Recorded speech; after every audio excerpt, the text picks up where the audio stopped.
एक सामान्य शाम थी। गोलू और चिंटू अपनी टाइम मशीन को फिर से सुधार रहे थे।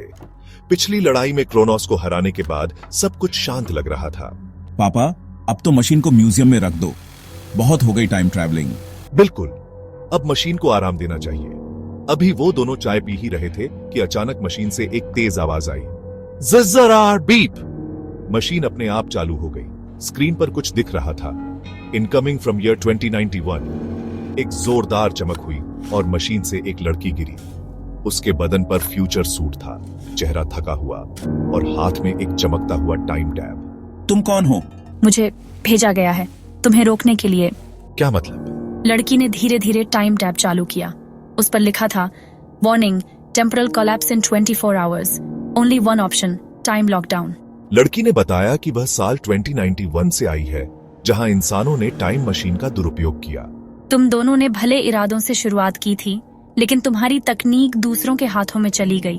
अब समय में छेद हो गया है। अतीत, वर्तमान और भविष्य आपस में टकरा रहे हैं। पर तुम कौन हो? मेरा नाम चिन्या है। मैं चिंटू की परपोती हूँ। एक पल को सब थम गया। क्या मतलब? मैं तेरा? और अगर तुमने अभी मशीन को बंद नहीं किया तो मैं कभी पैदा नहीं हो पाऊंगी। चिन्या ने बताया कि भविष्य में टाइम फ्यूजन नाम की तकनीक बनाई गई थी, जिससे हर कोई अपने समय में बदलाव कर सकता था। लेकिन इसका परिणाम विनाश था। शहर टूटने लगे, भविष्य की यादें मिटने लगीं और समय खुद एक बीमारी बन गया। अब सिर्फ एक तरीका है, टाइम लॉकडाउन, यानी पूरी टाइम मशीन को बंद करके सभी यात्रा रिकॉर्ड मिटाना। गोलू परेशान हो गया। इतनी मेहनत से बनाई मशीन, इतनी खोज, इतनी यात्राएं, क्या सब मिटा दें? चिंटू भी भावुक हो गया। पर अगर मेरी ही बेटी जैसी कोई बचाने आई है तो हमें उसका भरोसा तोड़ना नहीं चाहिए। गोलू और चिंटू के सामने एक बड़ा फैसला था, ज्ञान को बचाना या भविष्य को बचाना। चिन्या ने मशीन में एक खास चिप डाली, क्वांटम लॉक की। उस चिप को डालते ही मशीन से आवाज आई, final countdown initiated, time lockdown in 10 minutes. Golu ने अपनी आखिरी एंट्री की।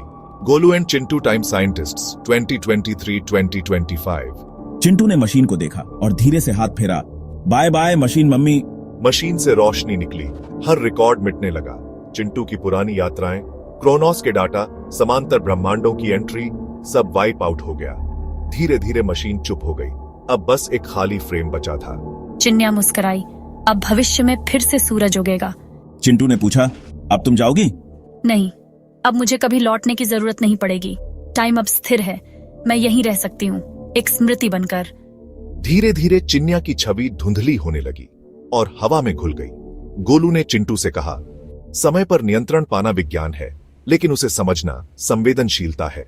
चिंटू ने मुस्कुराते हुए कहा, अब पापा टाइम मशीन नहीं बनानी, अब बस टाइम स्पेंड करना है आपके साथ। समाप्त सीरीज का नया मोड शुरू हो चुका है। अब क्या होगा टाइम मशीन का झोल भाग 17 में?